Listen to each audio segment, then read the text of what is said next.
Good evening. Welcome to the City Council meeting for Tuesday, January 2nd, 2024. Mrs. Hilbrich, will you please call roll? Yes, sir. Councilman De La Garza? I am present. Councilwoman Solis? Here. Councilman Crocker? Here. Councilwoman Scott? Here. Mayor Pro Tem Young? Here. Councilman Lofgren? Here. And Mayor Bachmann. Here. If everyone will please rise for the pledges, followed by a moment of silence. To the flag of the United States of America and to the republic for which it stands, one nation, under God, indivisible, with liberty and justice for all. I will protect this flag. I pledge allegiance to thee, Texas, one state, under God, one and indivisible.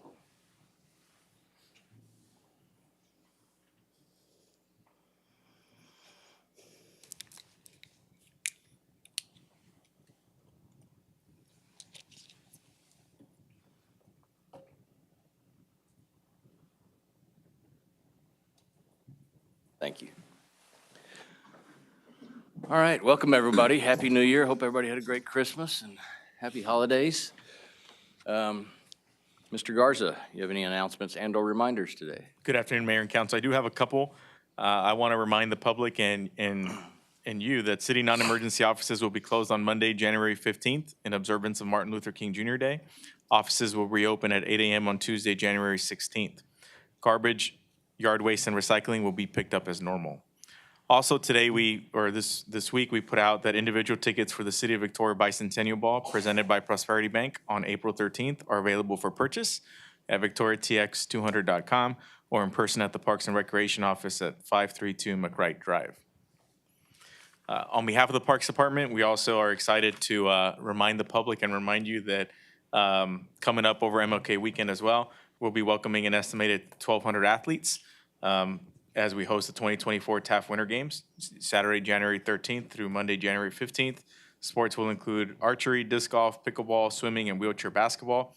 For more information, the public can visit the Parks and Recreation website at victoriatx.gov/Parks Recreation. Great, thank you. We have public and employee recognitions. You want to do, we can do the public one first. Okay. The January 2024 Keep Victoria Beautiful Business Beautification Award. That's a mouthful, sorry. Good afternoon, Mayor and Council, and Happy New Year. Happy New Year. Happy New Year. Before we make our announcement of our winner for January, I want to let everyone know and the public know that we are very happy with Keep Victoria Beautiful's accomplishments this past year. We want to celebrate our volunteers. As you know, our volunteers are the core of what Keep Victoria Beautiful is all about. We do it together. And we are having a volunteer appreciation event, our second annual, and it'll be January 18th in the evening at the community center. So anyone that is a supporter, has been a volunteer, we want to celebrate you in our community. Just let us know you're coming, and you can go to keepvictoriabeautiful.org and let us know you're coming. On that, I'd like to bring up Meredith Bird, our board chair, to announce our winner.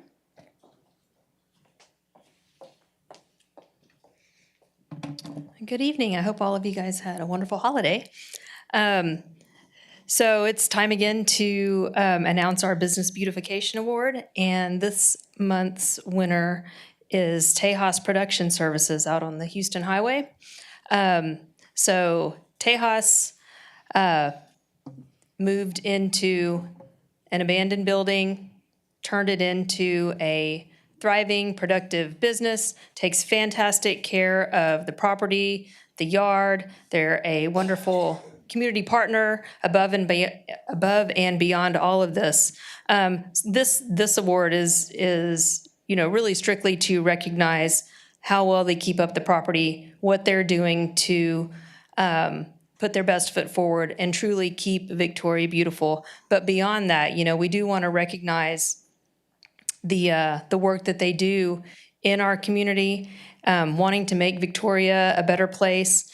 And in fact, I just learned tonight that they have a product that once installed on, I can't think of a tower. Hunter will get up here and, Flare gas? thank you. That they actually offset the, last year in 2023, they offset enough carbon emissions to counteract half of the cars running in Victoria. And so that is fantastic. Tonight, though, I'd like to introduce Hunter Follett and present him with the January Business Beautification Award for Tejas.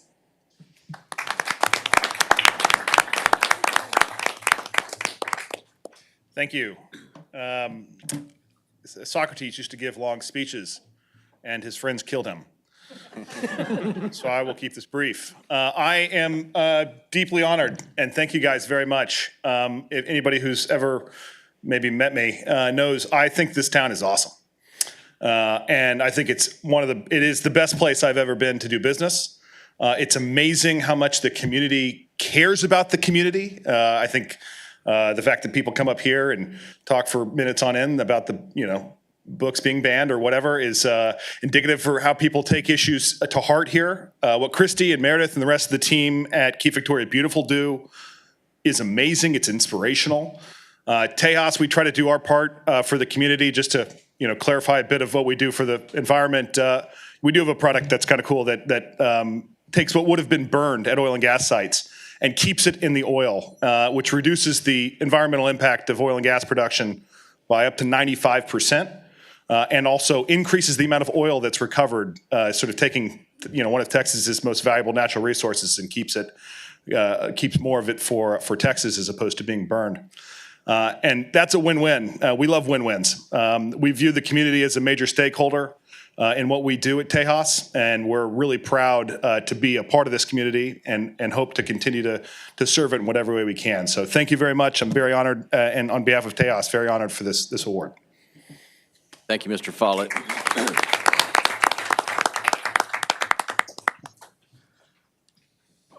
All right. So Mr. Garza. we'll keep it going with a couple of employee recognition comments that I'll make. I want to ask Chief Cowan to come up.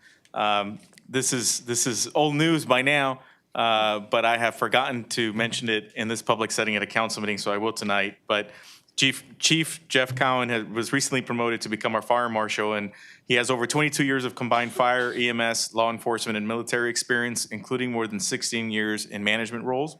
He joined the Victoria Fire Department in 2004 and has held the roles of firefighter, EMT, paramedic specialist, fire marshal's division inspector, investigator, lieutenant, captain, and battalion chief before serving as interim fire marshal and now our permanent fire marshal.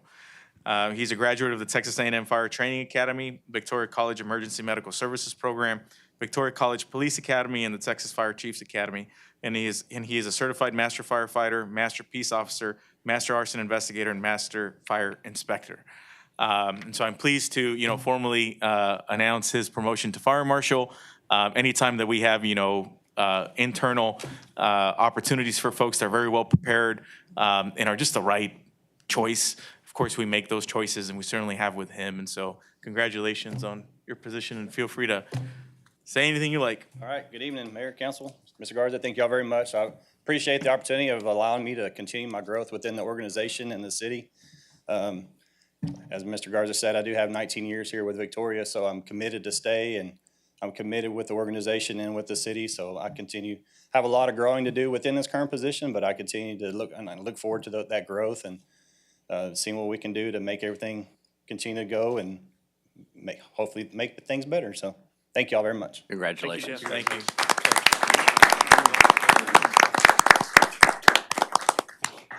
And lastly, we did put out a press release today announcing our new fire chief. I won't necessarily go into a lot of details because I'll wait for Chief Gamas to join us for a council meeting to do that. But I will mention that we do have Chief George Gamas coming in from the Dallas Fire Department to become our next fire chief, and he will begin on February 1st. So I expect that his first council meeting will be the first one in February, and I'll formally introduce him and provide more of his bio and whatnot at that time. Great, thank you. Do items from council? I want to just say thank you to city staff. You made the holidays around here very bright, festive, cheerful. starting with the lighting of the Christmas tree and the parade, culminating in this weekend's event with the fireworks. Heard nothing but positive reviews from everybody in the community, and I want to thank y'all. I know a lot of effort went into it from a lot of people, and a really big round of applause for y'all. Thank y'all.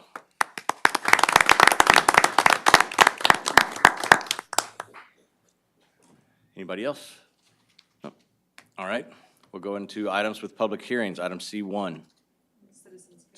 I'm sorry, citizens communication. I'm sorry, Mr. Vonderall. You're probably wondering if I was mad at you.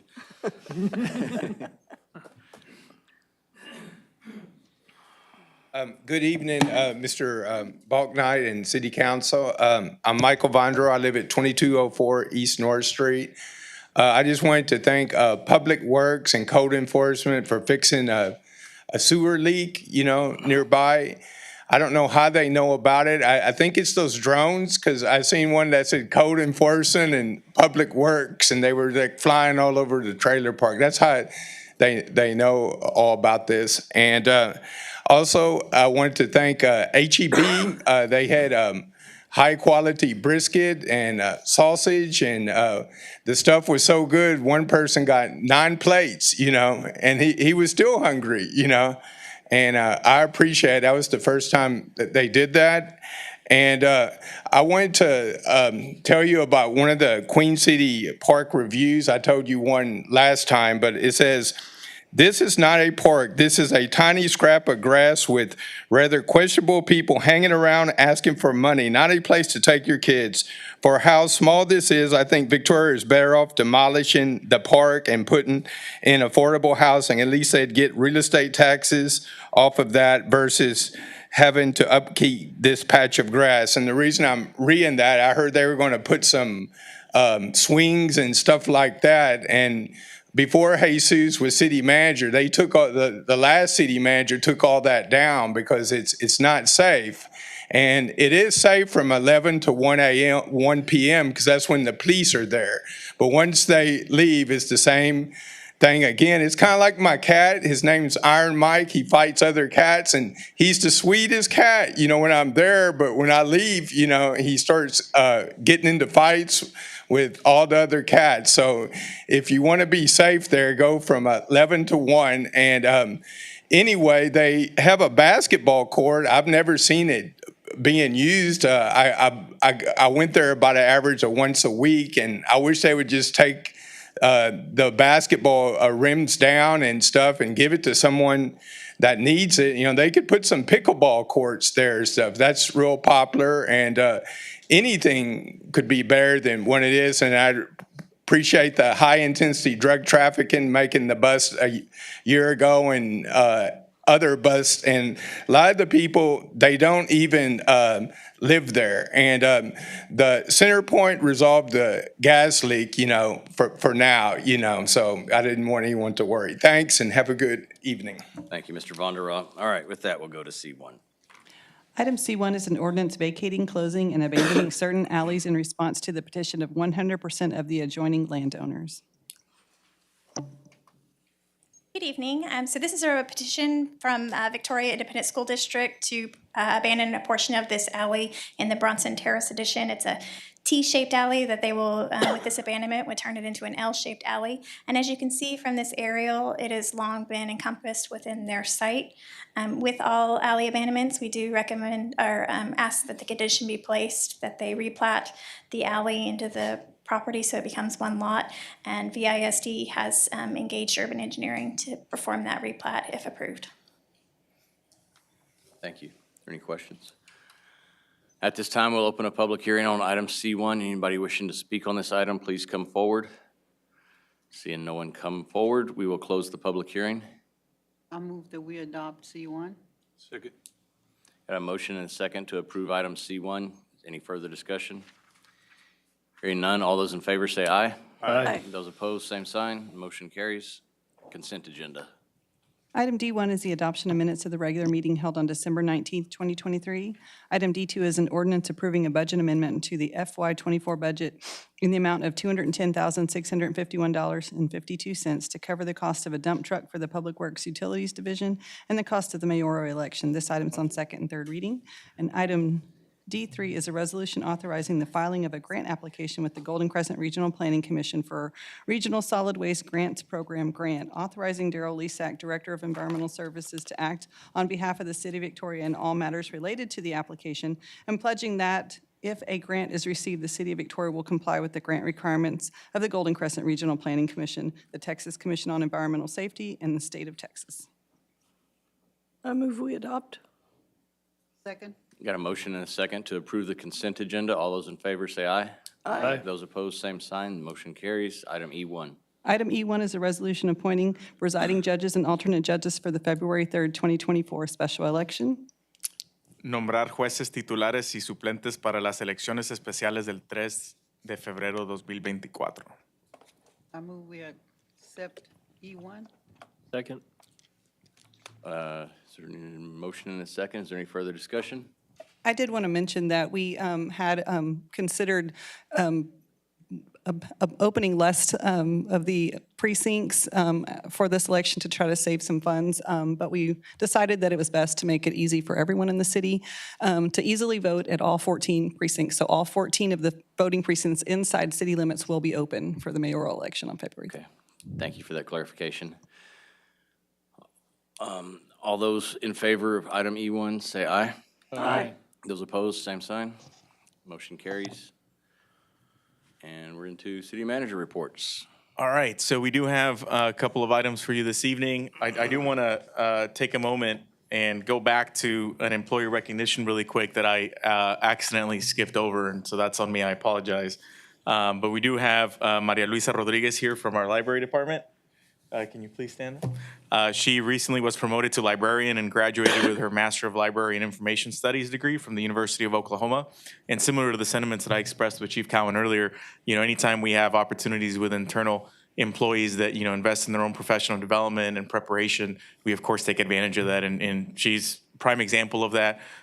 Started with us not too long ago, but has committed to her education. And coincidentally, shortly after completing her master's degree, there was an opportunity to promote her to be a librarian for us, and so now we've done that as well. And so, thank you and congratulations.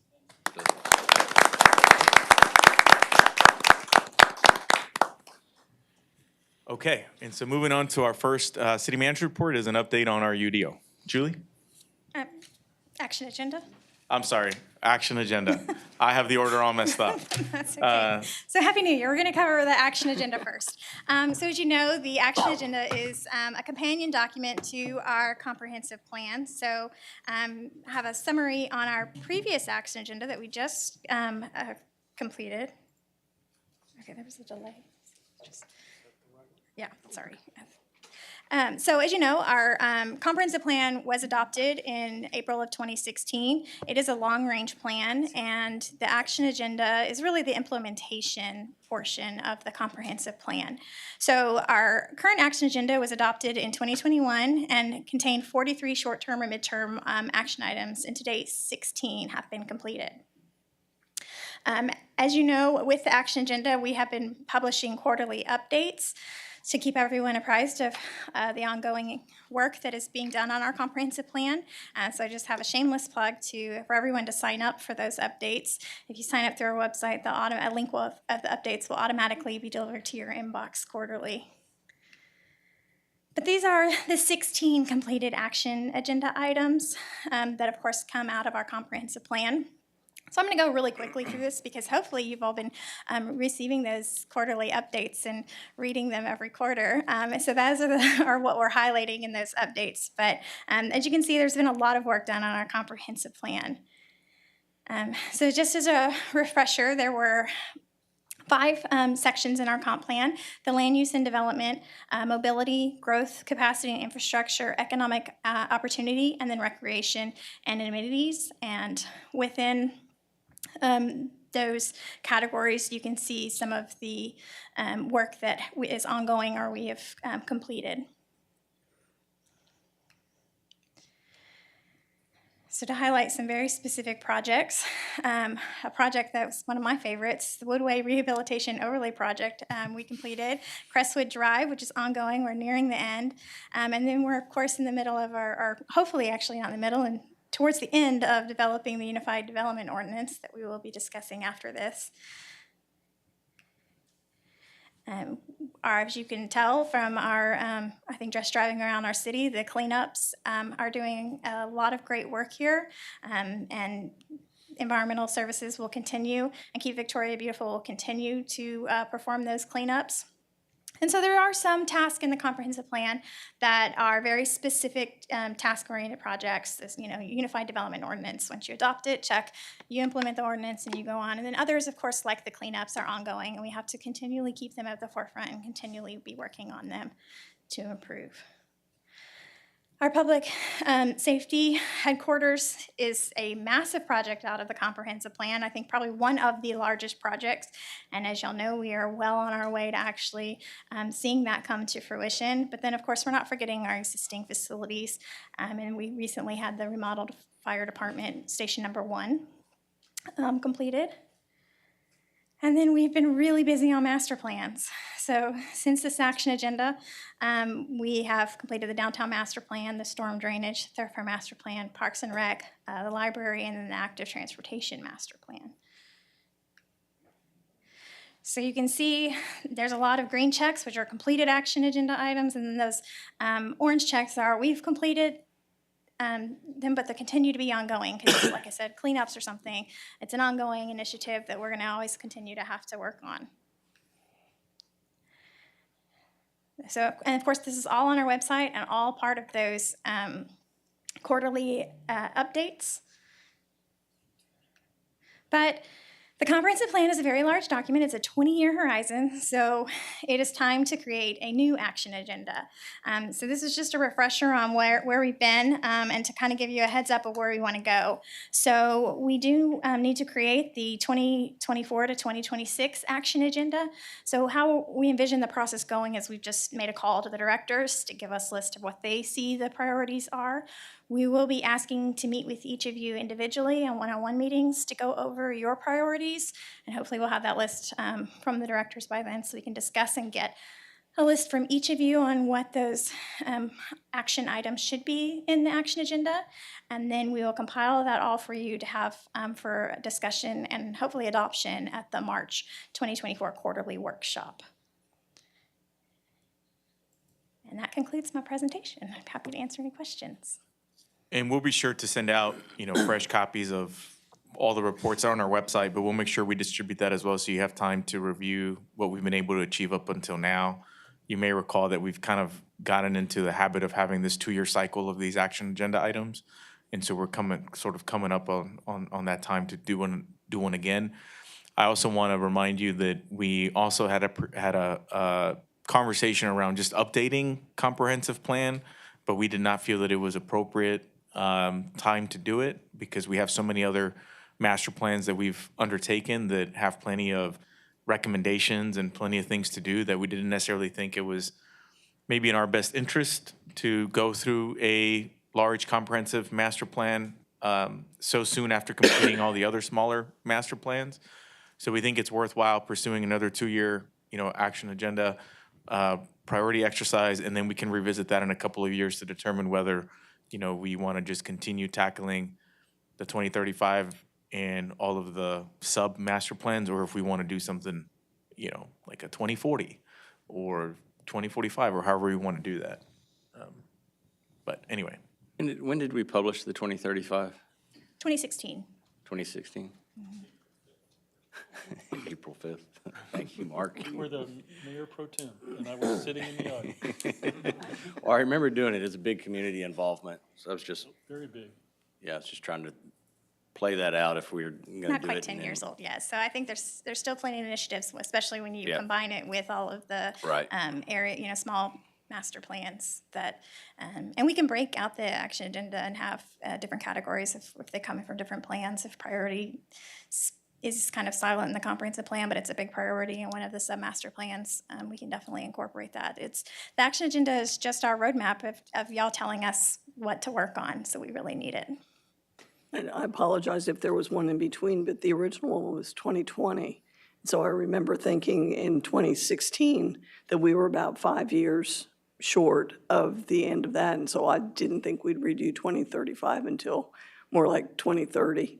But, and also like to comment that a lot of these master plans that we're doing are called for through these comprehensive plans. And so it's not that we're putting the comprehensive plan aside or not updating or not looking at it, we're responding to it. And that's what we should be doing. Yeah, the master plans just typically drill down into a little bit more deeper detail than the comprehensive plan. Great, thank you. Okay. Next. So now we'll go into the UDO. So I'd like to reintroduce Chance Sparks. I think we're all friends now, but he's here to pick up where we left off at the last council workshop. All right, good evening. Chance Sparks, Freeze Nichols, and here to report back on some of the changes to the code since the last meeting and walk through a couple of additional items. So for the adjustments to the draft, we've seen some adjustments to the dimensional standards and parking ratios, use-specific standards, and some things like that. So I'm going to kind of walk you all through those just real quickly. We made some changes to the land use table, aligning some setback and lot size items to make them work a little bit better between each other to support affordability and redevelopment ease. A few simplifications of parking ratios. A few of those ratios have been adjusted since then.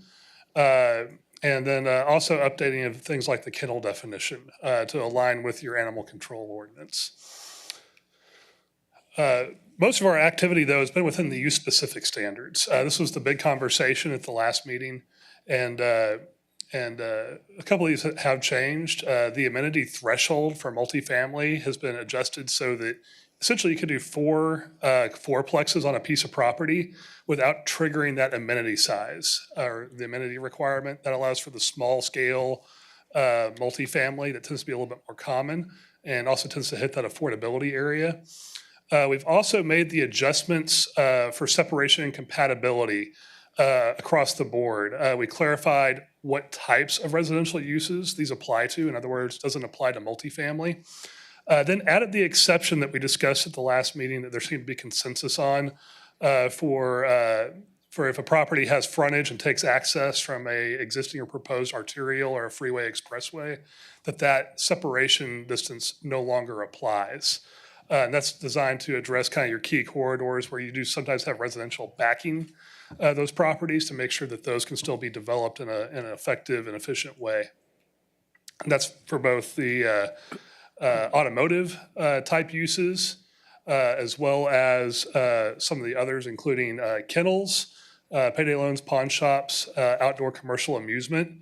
I did want to add a note here as well, which is the separation compatibility for sports shooting ranges is exclusively for outdoor type facilities. An indoor range is treated just like any other commercial establishment. We also eliminated the residential separation for brew pubs and nightclub lounges. That was also something that we had consensus on at the prior meeting. For institutional services, we added an exception for correctional facilities fully owned and operated by city, county, state, or federal government. That's just kind of thinking future-proofing. One of those where if you knew you were going to grant the variance no matter what, let's go ahead and set it up. And then a change on infrastructure, adding an exception for separation distance for wind and solar power generation, mainly because those operate at a variety of scales and they tend to be pretty low impact. They also tend not to locate inside the city limits. They tend to require at utility scale large pieces of property that you just don't have inside the city limits typically. And then we also have an update on kennel. Kennel's been changed to an animal use to be a little bit more all-encompassing and more clear on how it applies and what it applies to. So this would apply to anything that has essentially housing of animals, for lack of a better phrase. And it maintains the same separations and everything that we discussed previously. We need to make sure that you're kind of just flying through this, but there needs to be time to just confirm with you on these different things. If you can go back, just want to make sure that council doesn't have any questions, comments, or concerns on each of these slides. And I think it's appropriate to take our time to do so. So one question I want to clarify on, I know we talked about at the workshop And you mentioned it, that we were only going to do these distance separations. We were going to exempt out main streets or you know, primary arterial streets. So when that doesn't apply and those distances are measured, help me here, I know, because we talked about two different things. We talked about door to door, we talked about property line to property line. So what's going to be the end result based on where we are right now? How is that measurement taken? We're using property line to property line as the measurement. The only type that varies from that is the measurements that are taken for alcohol serving establishments and package stores. Okay. That's because those are dictated by state law. But property line to property line is your easiest form of measurement.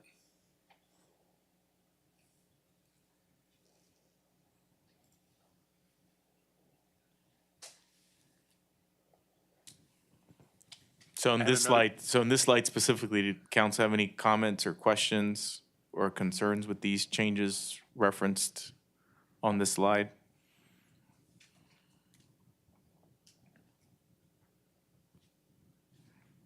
What was the minimum frontage? For for the different districts, hang on, I'll tell you real quick. I don't think those have changed from anything previously. It is, We reduced residential down to 50, but everything else should stay the same. It should be 100. yeah, 100 feet for everything else. Me, that graph that y'all had last time where it had some residential, that you were gonna move some up to the top, could we have it presented in the same fashion so that way we can adjust our thoughts to, okay, that's what we did. This is just words, and, you know, to me, it's better if you had it in In the chart form? a chart form. Yeah, that's why we're doing this like section by section, because that chart was broken down. Each of those pieces was a section I of code. understand. But Yeah. we were gonna move some from this section to up here, and, We can provide that, yeah. okay. So is that chart in this That latest chart's draft? actually in the code, yeah, if I'm not mistaken. Sorry, what? That chart is actually in the code itself, correct? Yeah. The land use chart is, but the chart that we had made for the actual separation standards, it's not. That's Okay. in the specific use standards. So you removed it, is what you're saying? And- No, it was never in. That was just never in something, code. something my staff created for the purpose of the It was just there for for the us discussion, to to discuss. try and make it, as Ms. Sully said, easier.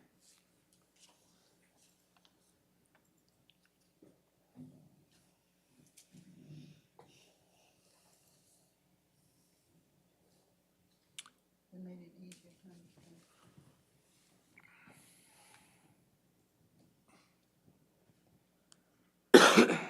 So we can go through each of the different uses on that specific land use section.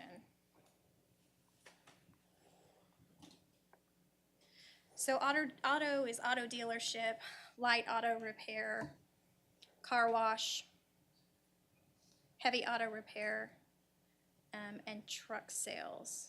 Wait, do those all have the same? Those are just under auto uses. I'm Yeah, they're sorry. under auto uses. Your lighter ones, your auto dealerships, light auto, 150. car wash are 150. Heavy auto, which is like your typically think like body shops, major transmission shops. Truck sales, 300 feet, and then your truck stop and repair is 500 foot.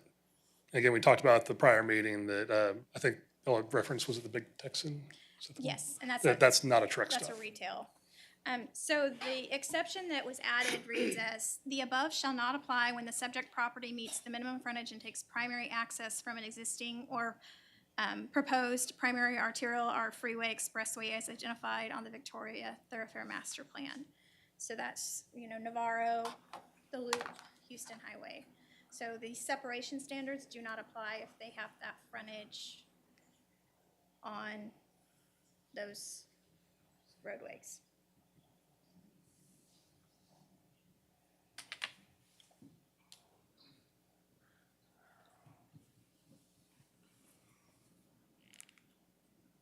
The primary arterial is listed somewhere in the It's code? not, It's on the thoroughfare master plan, Okay, so it's on our map. okay.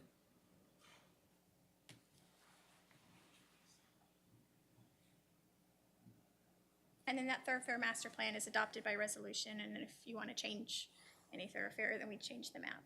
That's how it all ties together.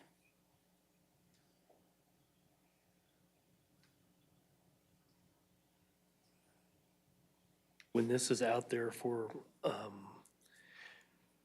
developers or the public, is there a link where the primary arterial would be that they could just click on and find that? I think that would be That's in y'all's use of GIS, I believe. access to. Yeah, we can see about linking the thoroughfare master plan.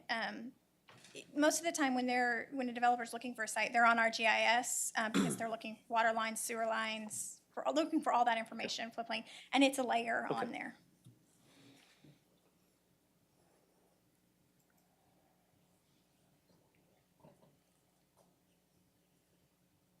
I think this is good going through the different uses, because it is a lot of words, but what you put there is what it looks like it says. Yeah. I'm just curious, I'm looking through the code part, and under car wash, and same with service bays on light auto repair, it says none of the bays or overhead doors shall be oriented, or all of them should be oriented away from the street. So there's the latest one that was on Navarro, or even the one that they redid on Stockbauer. Every car wash that I've seen faces the street. Why would we put it in there that it doesn't? That's a matter of y'all's preference in Victoria. It's a common standard that we use in many other cities. It's common practice as well, but it's also a practice that's easily adjusted to match y'all.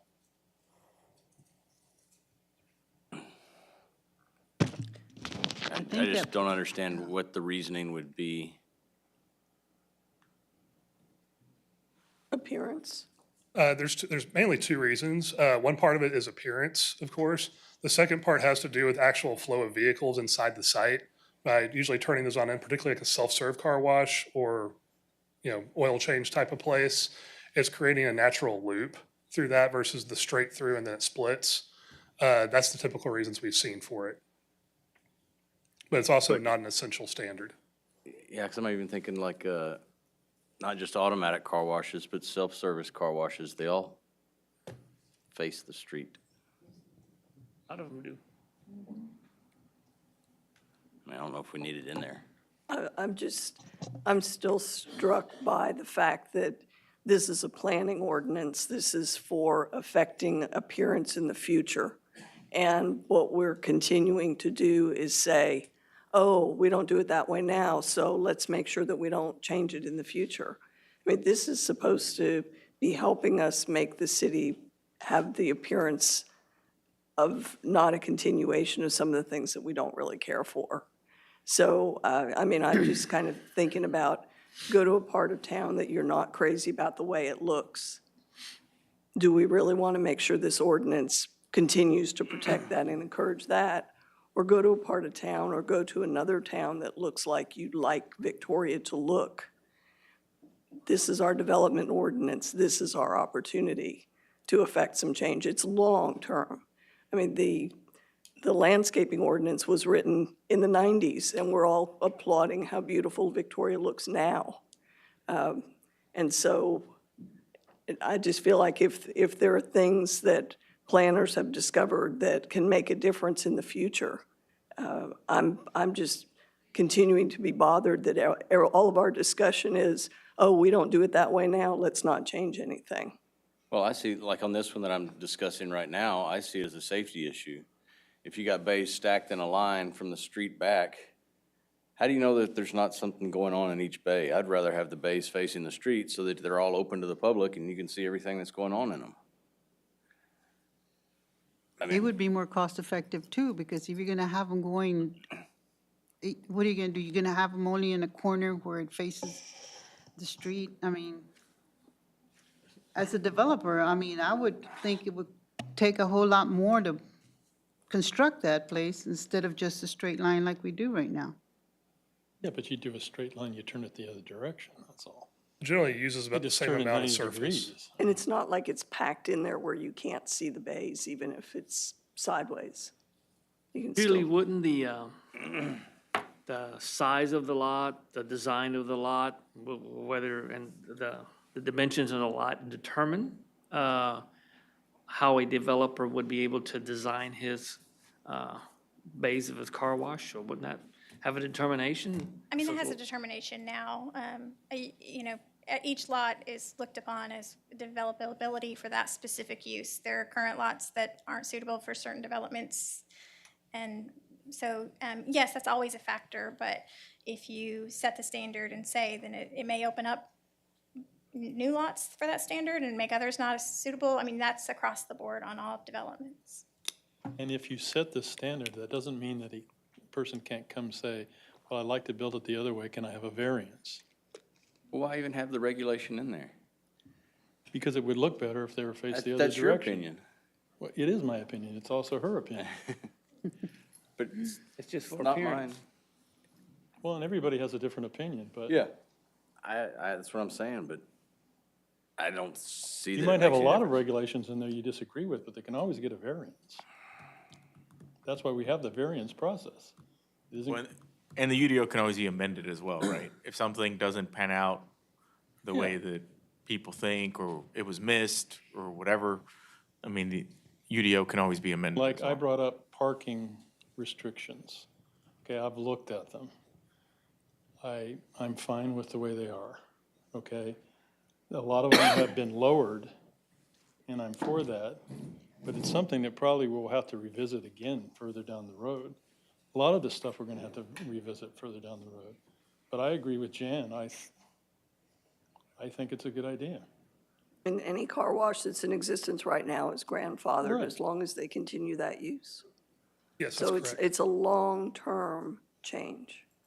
So a question just from a practical standpoint. So if a car wash comes in and they're looking at a piece of property that's on a corner, it's impossible for them to meet this standard because there's two streets and it can't face either one. So, I mean, do we just say, is the application then, I'm sorry, you can't build a car wash here?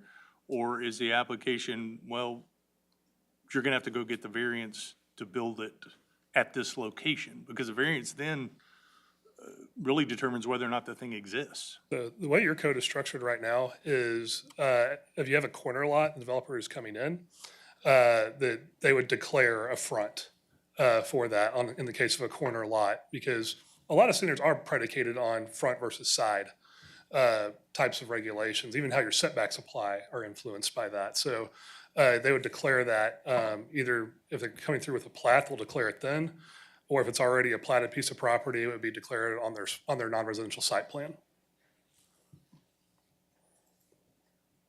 I just don't see the need to go to that level of detail, that which ways the bays can face, because still, I mean, what he's saying is true. It doesn't say that in this code. It doesn't say declare a front. It just says the street. We're just putting some regulation in there that I've never heard anybody say, wow, it'd be a lot nicer if those were turned sideways, or if that car wash didn't face the front, face Navarro, or whatever the case may be. That doesn't mean that somebody wouldn't have that feeling if they thought about it. One of the benefits of us having hired a consultant is that we've got somebody whose mind works in terms of forward thinking, works in terms of planning, thinks about things that we don't think about. And so, yeah, that's true. I've never had anybody complain about it either, but that doesn't mean that they wouldn't appreciate something I didn't changing. hear a reason for it, though. Because other cities choose to go that direction is not a reason for me. Well, That's not a actual reason behind doing something. Appearance is a reason for me. Aesthetically, looks better. And secondly, I'm thinking about if I'm in a residential neighborhood, there's a nice 8-foot separation fence, and then there's a car wash on the other side, and the cars are going through this way. I would imagine that it's a lot louder than if the cars are sideways. I may be wrong about that. I am not an engineer, but it just seems like it. And I definitely, in this section, I think the part about not facing residences make sense for that reason. I have a question. Currently, don't we have ordinance that says that we can only have one entrance if you're on a corner lot per side? No, the driveway ordinance allows an entrance off of either street. How many? It really just comes down to. How many? How many entrances? It depends on your frontage. So if you have a long enough length of frontage on either side, you could have, one or more driveways on each side. So it depends on how big your lot is, on how many driveways you can have. But you would be able to have 2 on a corner lot, as long as you have enough distance or frontage on those streets. So would you go back to what you said about declaring is that in this ordinance also? So it's written to say that they shall not front. And when you are doing a site plan or you're doing a plat, you write all your regulations off of you design it based off of this is the front. So landscape ordinance, currently how we do it, 70% has to be in the front. So on a corner lot, they select, it's either by plat, or if there's not setbacks on the plat, they say this is our front, and that's where they put. So a lot of rules are already enforced that way on what is your front and what's your side setback versus your rear versus your other side. In your case, you have a front setback, but you also have a corner side setback. That addresses the other frontage if you have a corner lot. Right. So that front piece, I'll give you another example, the old Corral restaurant site, that has Red River on one side, Business 59 on the other. That, through the platting process, determines which side that developer is picking to be the front. And that determines, the setback for the front, for the side, for the rear. So it is already a common practice that if you do have multiple roads that border a property, what determines the front is the development itself through the platting process.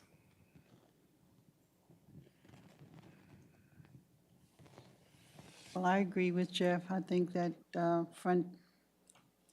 car washes should go facing forward. I don't know that. I'd let the developer make that choice based on his piece of property. Right? We're just telling them where it can and can't go then by saying these are the only way you can do it. So if you're not deep enough, you may not be able to put it in a major corridor. So, would have Ryan's Steakhouse gotten redeveloped? And I think it's a great location for a car wash, and it always seems busy. And I think we even gave him a beautification award. So I guess aesthetics is in the eye of the beholder, but I think we ought to give Quick Quack a beautification award too. I like their duck. I certainly, I think that there needs to be in here some things that deal with aesthetics, which a lot of these things are. I think the concern and the balance, I think we have to strike up here, and I think this is what we're struggling with because everybody has a different opinion, is how do we protect the aesthetics going forward, knowing we can't do anything that's change what's happened in the past, but at the same time, not be just a barrier to somebody that wants to come in and improve the city and put in a business. I don't feel like I'm qualified to tell a car wash guy, hey, here's the best way to do this. I've never run a car wash. I don't know anything about it. I'm not an architect. I'm not a designer. And I think that's where I struggle with saying, okay, well, this is how this has to be when I want that car wash to be there. Let's figure out the best way to make that happen.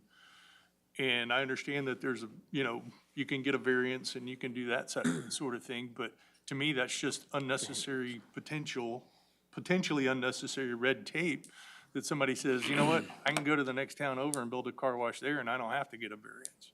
So I think, I know you guys have made a lot of recommendations about, here's some things that other cities are doing, and here's some things that could help aesthetics and that sort of thing. And I think for me anyway, and I don't want to speak for everybody up here, I like those ideas. I like those concepts where they will work, but I don't want those ideas and concepts to kill development of the city or kill development of a specific piece of property. And so that's where I struggle, because I think we're trying to look around corners here a little bit, which is always difficult to do. and kind of guess on, well, maybe that works for this piece, but not for that piece. So I think a lot of what I sense from the folks on the dais is, I'm not really sure because I don't know how this may play out in a realistic manner or in an everyday world setting in terms of what this will actually do that we can't determine at this point because we don't know what piece of property we're talking about. So that's nothing more than just kind of an explanation for, I think, why we're all kind of a little bit hesitant on, we don't know exactly how this is going to apply on an everyday basis. Is that fair? Yeah, I think that's. Extremely fair. Is that something we need to look at pulling out then? Pulling out. That's easy. I would agree.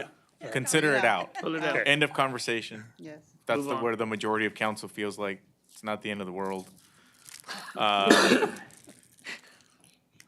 What about, I do want to finish the conversation on this section, though. Any issues with the distances?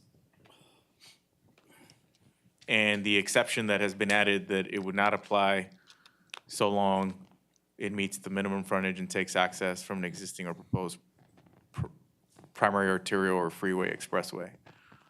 Well, but I do want to ask, just so that we are clear, because all of the uses that we're discussing, all of them have that same statement about the service bays.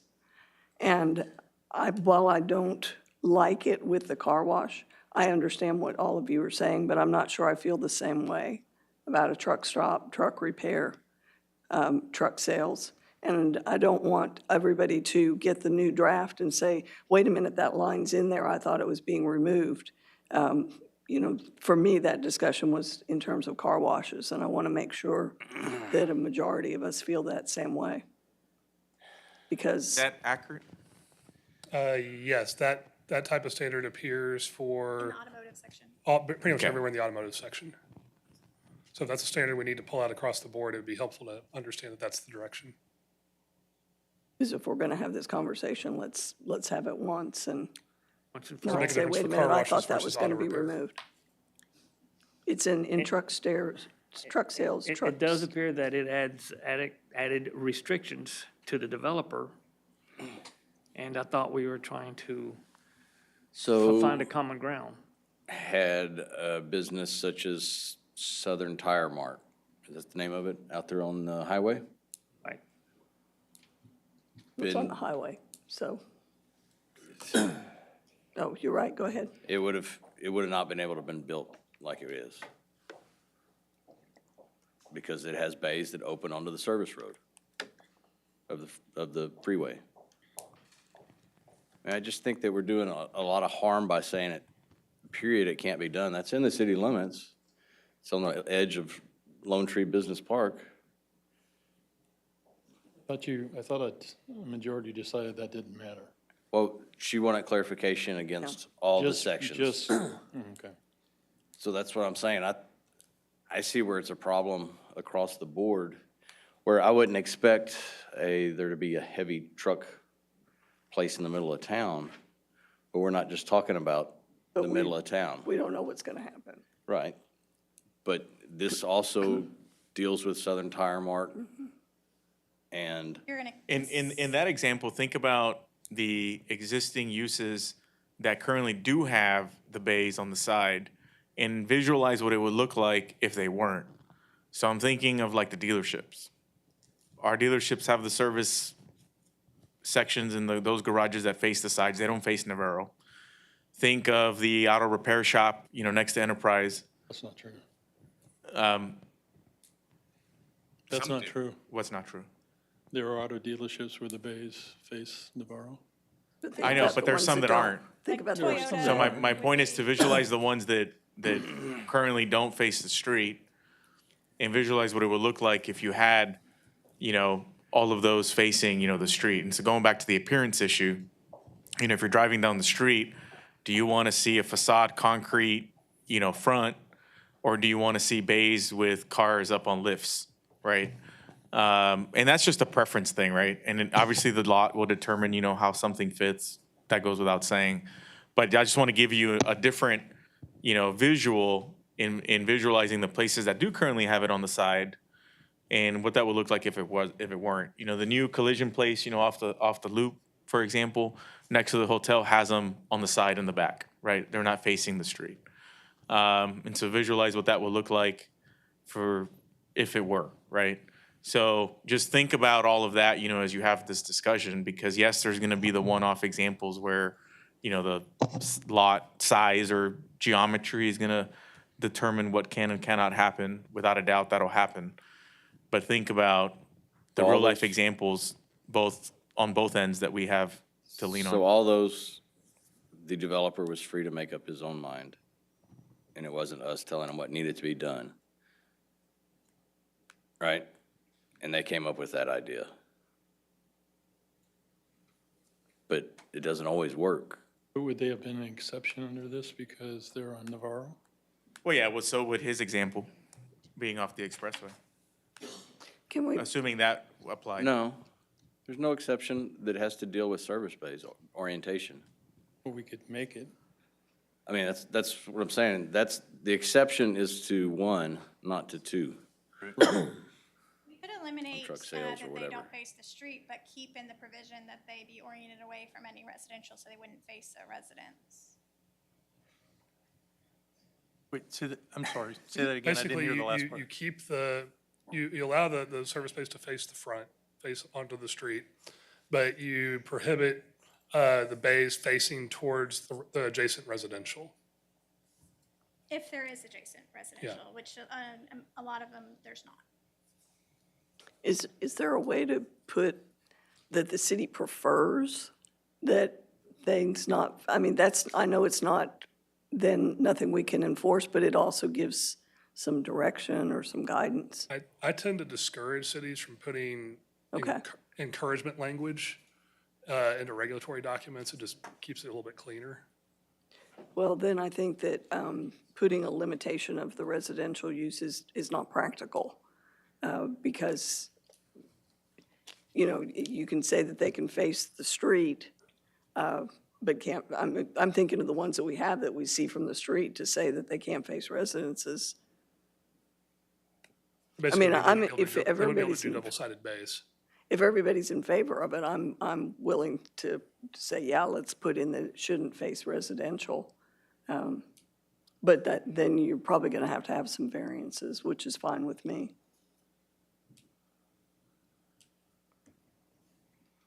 I mean, the whole point of this, or a lot of this, is protecting our neighborhoods. Don't we have an ordinance now that businesses that are surrounded by a residence, there needs to be like a fence? 8-foot screen fence? If it's actually abutting the property, Okay, so let's say we have a business whose bays are facing the residence, but the residence is 400 or 500 feet away, but it's still facing it. Unless the prior owner signed a waiver so that they don't have to have the screening fence.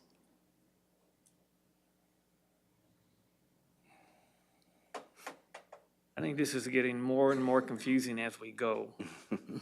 My suggestion, based on what I'm hearing from this, is let's go ahead and strike the standard and go on. Fun. Okay. I think that solves the problem. At least as it That's exists what up we're here. comfortable with, so it's easy. pull it. But I'll go back to the last bullet. Everybody's okay with that exception for Separation. the separation not applying to arterials and freeway expressways, correct? Yes. Correct. Okay. All right, you see the same type of standard within commercial. So your kennel separation is a 300-foot separation. Sorry, what? Animal use. Sorry, animal use. The slide didn't get updated. Animal use is a 300-foot separation. Payday loans, 300 feet, pawn shops, 300, and outdoor commercial amusement, 300. This has the same exception for the frontages that you see with the others. The one thing I will note here is you still have the separation from same uses, your payday loans and pawn shops. That was the consensus at the prior meeting. So I'm verifying that that is still the case. Y'all are comfortable with these separations, comfortable with the exception with these commercial uses. Again, that's for kennels, payday loans, pawn shops, outdoor commercial.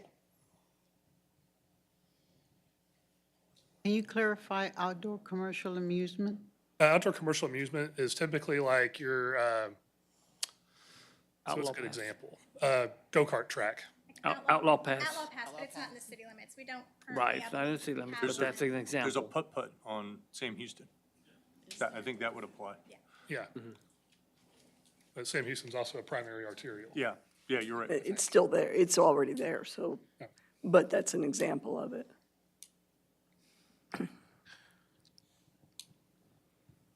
So one question on the kennels part of this. So you had something up there about, we're changing it to animal use from kennels? Yeah, so the way that the slides are, it's kind of not out of order, but kind of confusing. So I think it's the next slide that is going to show.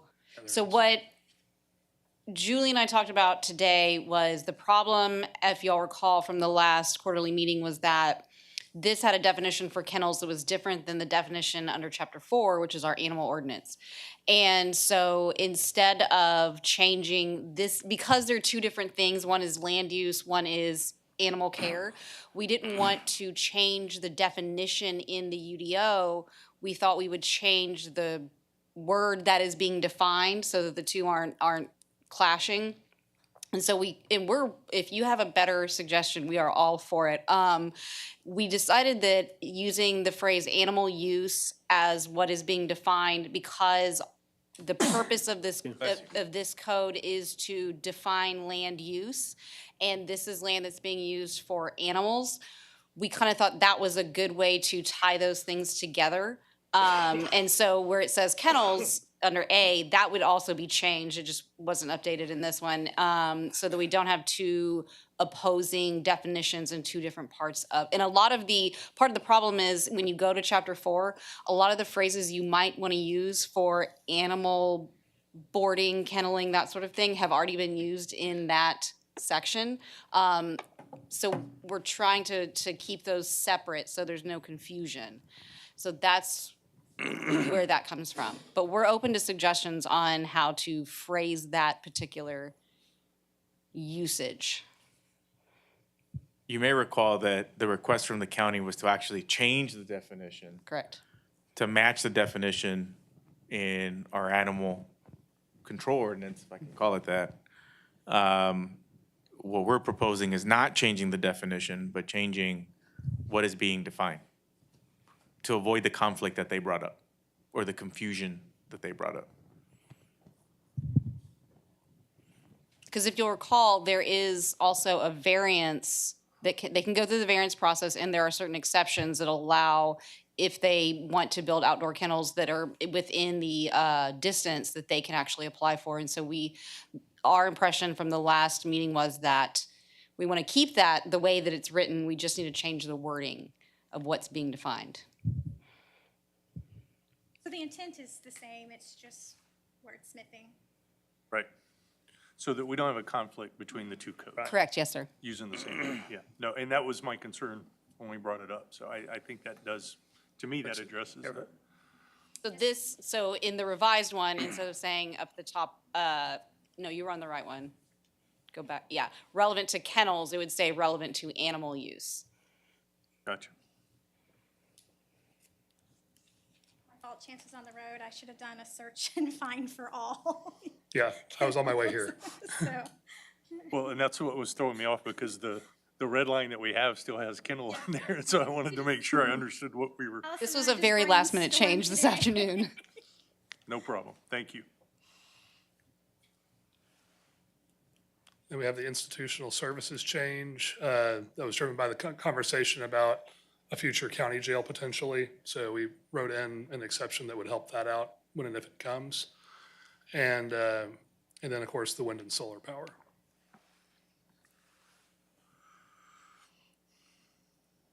Any questions on those? What's the wind and solar power exception? What page is it on, or what is it? So it's an exception from the separation requirements for the power plants that has a 500-foot separation, if I remember right, in your code. It'll be in section 21-146. Actually, I've got my laptop in front of me. I can tell you exactly what it says. Oh, okay. For power plants, but you're making an exception if they're wind or solar power Right, because they generation. have a much different performance characteristic. Okay.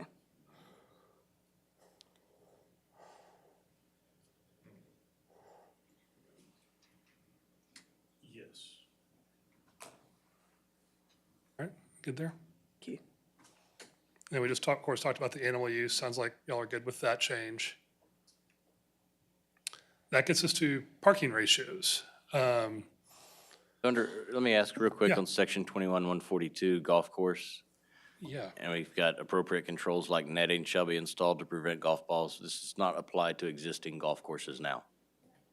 Okay.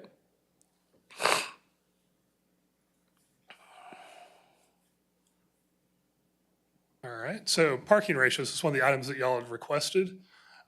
Just to kind of let you know what's in here, your current draft relaxes or maintains ratios in most cases. A lot of our focus was on simplifying, having more uses using the same ratio.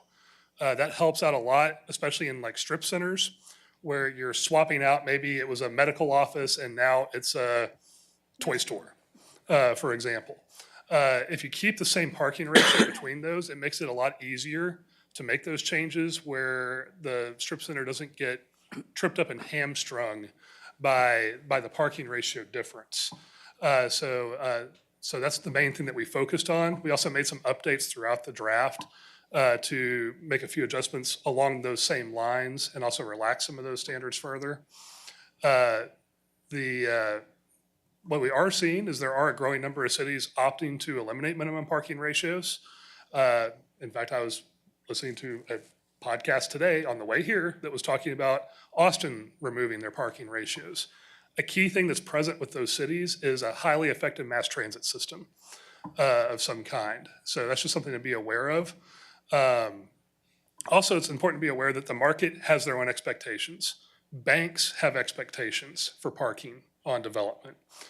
So that will still be the case. That tends to drive things. But having a minimum ratio does help you with the inexperienced developer or a property owner that might paint themselves into a corner and end up with one space of their strip center occupied, but it uses up so much of the parking that nobody else is willing to lease. You'll have at least one example of that in Victoria that I personally have seen. So that's something to think about. Your minimum parking ratio also has the greatest impact to urban design for how things look, and also to cost and affordability, because it is pavement and its sole purpose is putting a car on it. And there is no revenue recovery for the business out of that. So those are things to be aware of. You could look at eliminating, you could look at some further strategic reductions. I think where we have it right now is dialed in pretty well, but we're open to suggestions or conversations.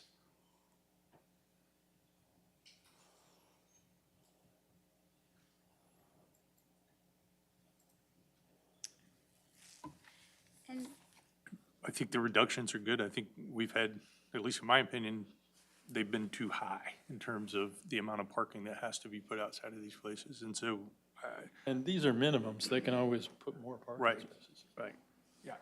I think they need to be reduced, you know, and I think, as you said, it's 100% going to depend on what type of business is going in there as to how it's going to work. But I think reducing them is better, less cost for somebody to come in and actually put in a business there, so.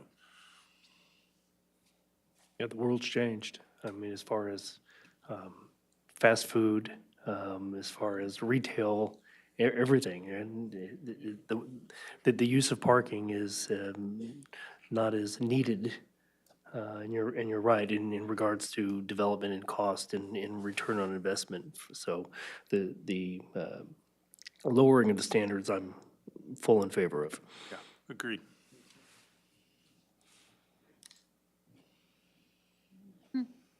I'll also mention you have a few other tools that are built into your draft UDO as well. One is the exemption you have for the historic overlay. That's something you already have now. You also have a provision where large projects can submit a study to the director for approval to justify some other reduced parking ratio. That's not super common, but it does happen from time to time. Usually those are your eccentric uses, colleges, things like that can be a little unusual. You have an exception for historic structures. That's an important one because if you've heard me say this before, I'll say it again. The biggest threat to historic resources is vacancy. So you want to make sure that that isn't the thing that stops them. And then you have provisions for joint parking facilities and shared parking as well. So you've got a lot of flexibility built into this code to work around the edges as well. Would this, just as a real-life example, would this have had facilitated the process and the variance that was granted for Mitchell School? Yes, because the current exemption is only for the central business district, and this expands it to the entire district. Okay, thank you.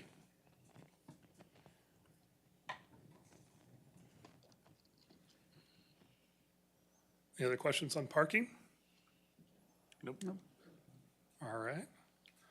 Then the last item that we had on our list to bring up was billboards. We did not alter your current regulations on this. We just brought them in, reorganized them. This is all found in section 21-230. And as drafted right now, billboards are allowed, but there's a relatively long list of separation distances that's required. This has essentially resulted in what we would call an effective prohibition. Your places where you could put a billboard are so rare that you're not getting a whole lot of requests. Is that generally accurate? Yeah. There is a relocation provision where if you take down 3 billboards somewhere else, you can put up one in maybe a more advantageous space. That's a good provision to have. It's a good way to eliminate some of the older billboards, maybe aren't as in great of condition. Maybe you're in some certain locations that are a little bit more obtrusive. One thing to note, though, is if you're thinking about a scenic city certification, prohibition on billboards is generally a requirement. So that's just something to be aware of. You could consider shifting this to a prohibition setup and keeping the option for relocations, or you can just let it cruise as it is. But we wanted to make sure we brought you the opportunity to choose your path.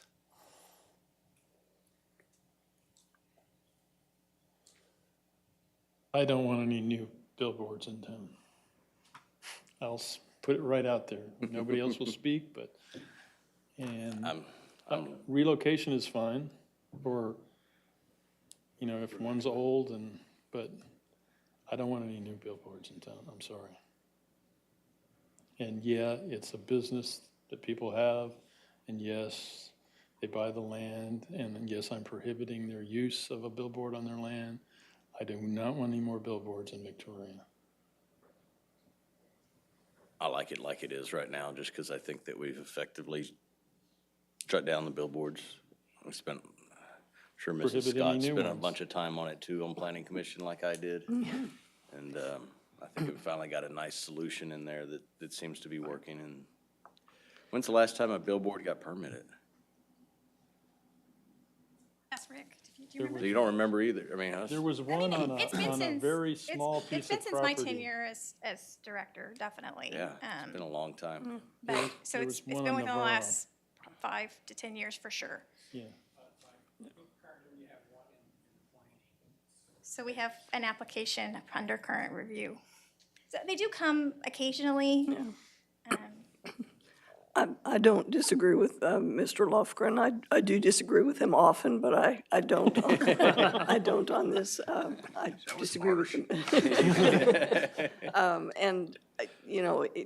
We're not currently looking at scenic city certification, I don't think, but we're also cutting ourselves off from that opportunity when we've already identified that this is probably not going to impact very much of anything, because when was the last time that we had an application? And so, we take other things out because they're not being used. This is kind of an opportunity to do a couple of good things at once. Bless you. Excuse me.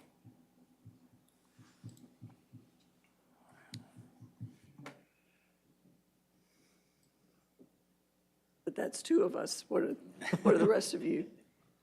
I guess I look at it as, a solution looking for a problem from the standpoint of new billboards being placed and permitted in the city. I mean, we're talking about maybe one over 5 to 10 years.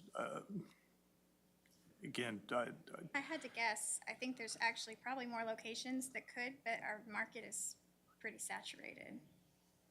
I think that what I'm hitting on, at least in your presentation, is that there's a practical prohibition. And if it's already in place, you know, I mean, to me, it seems like it's working with what we have, so.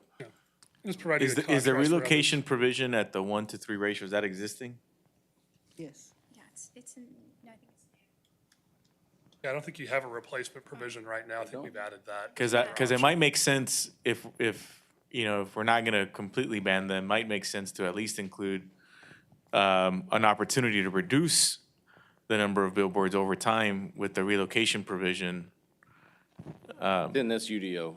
I know. Okay. But I meant, like, currently, No. like, not the UDO. My question was if that was something that It's not existed current- currently. It doesn't exist currently, so I couldn't really tell you how that works either, because I haven't read it enough times. And this wasn't clear to me whether the relocation provision at the 1-to-3 ratio was already in there or not. Yeah, that's a new provision. It's new. Okay. And just so y'all. So are you okay with that provision? Yes, please keep that. That's wonderful. Okay. That's a great addition. But not a complete ban because it's practically happening anyway? Correct. Okay. Just for y'all's benefit, when we have these conversations in cities that have a billboard ban, we actually do the opposite conversation. I'll bring in a person from the billboard industry because part of our role is to challenge on what your approaches have been, make sure y'all are thinking about it. So that worked well. All right. Yes. Those were our big 3 items that we had identified. As far as the next steps, this was, of course, city manager's report. I think I've got these listed correctly for the second and third readings. And I believe on the third reading is when we'll determine that effective date. It's generally 10 days. Are we locked into having 3 readings? I mean, I don't remember voting on it. Maybe, I don't know. Not a vote. It's not a vote, then can we change it to doing the second and third reading together? I want to have 3 readings. Decide at the second reading as a group. Okay. Pretty detailed. Ultimately, as I mentioned before, you know, this is your decision, your prerogative on how you want to go about the timeline. I know that there's been some other topics that have been emailed to us.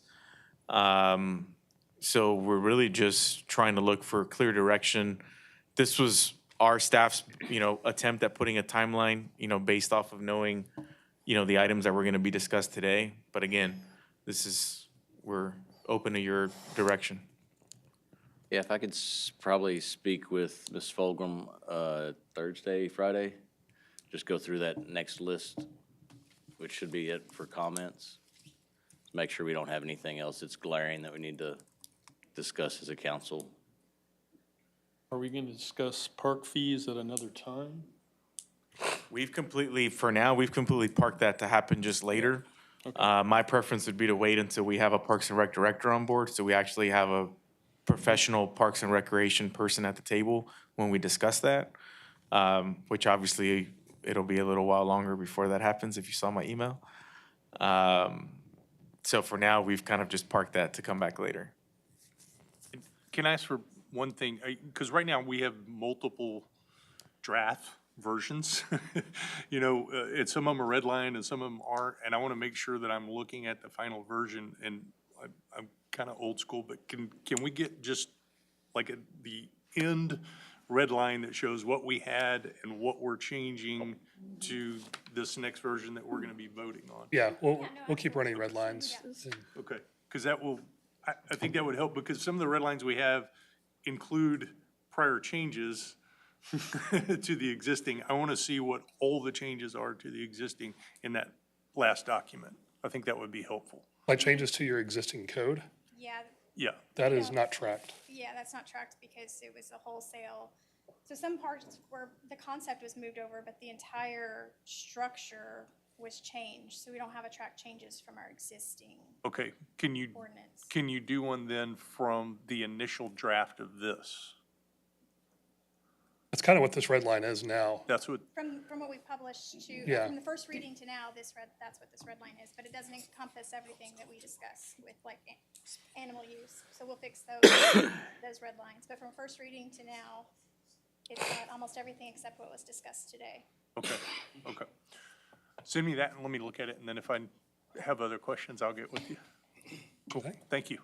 Mr. Garza, you said that you'd had some other issues sent to you. Is there anything of substance that that we haven't yet discussed? I just sent it to him. Yeah, the attachment wasn't attached to your email that you sent, by the way. Oh, okay. But we know that we received some follow-up comments from Lee Swearingen via email that Councilmember Crocker sent over to us this afternoon. That's probably where your question or your request comes from, because there were some things that Mr. Swearingen brought up that are already in our existing code, such as height, restrictions.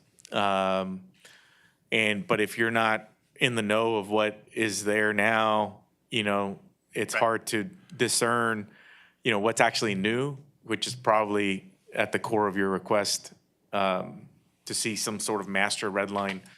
But anyway, so we received some of that. I haven't had a chance to review the ones that the mayor forwarded us today.